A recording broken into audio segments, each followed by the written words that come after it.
Danny is an unknown but suitably passable psychic who plans to start a training center for developing other people's psychic abilities. The only problem is that it seems that the people Danny trains do not end up being effective as he is in terms of predicting the future.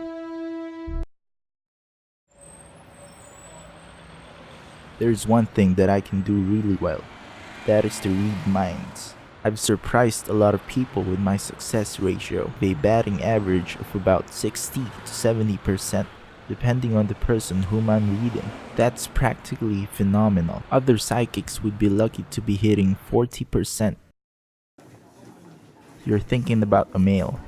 Yes. He's middle-aged, rather gentlemanly poised. Yes. Middle-aged. Poised. Women well. adore him. Well, women likes his sense of humor.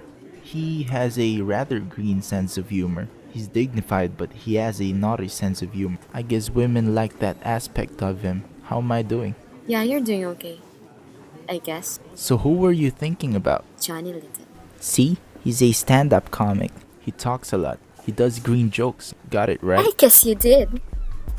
Gee, you did. Danny is a restless entrepreneur of sorts. Over the past several years, he had tried opening a pawn shop, a grocery, a watch repair shop, a novelty bookstore, and a game room. For one reason or another, all these businesses eventually folded up, which all made use of an inherited 310 square meter piece of property in Tandang Sora Street in Quezon City. Some people say that the business failed simply because of lack of promotion. Even as a new business venture is still struggling to gain around, his mind is directly drifting towards other things. After the dismal performance of his game room, Danny plunged into a state of emotional despair and had to seek counseling.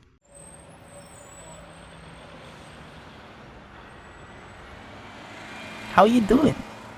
I'm not doing fine. I have opened a lot of businesses in my Tandang Sora lot, but all of these have failed. Why don't you make a business out of something that you're really interested and competent? After discussion with Mr. Peter Regalado, Danny realized that he should manage something that he loved doing. The thought of showing his own unique skill thrilled Danny, and he eagerly spent time thinking about the challenges that he would face. His friend agreed to offer the game room because he was expecting that Danny's classes would end up playing billiards afterwards. What strategy should you do in order to have an effective and profitable psychic training center? I have 3 alternative courses of action.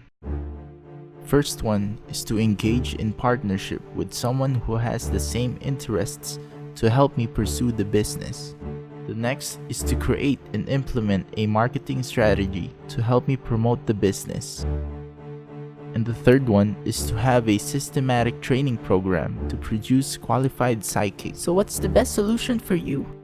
I choose the first alternative course of action, which is to engage in partnership with someone who has the same interest to help me pursue the business.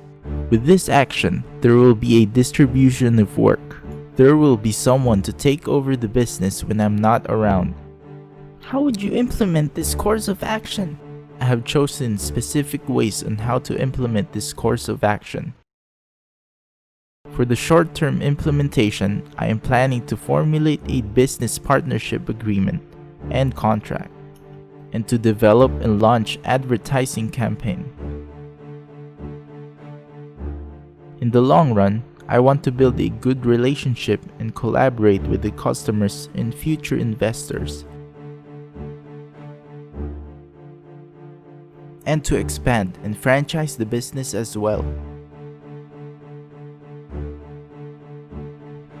Well, I hope that you will succeed this time with your next business venture.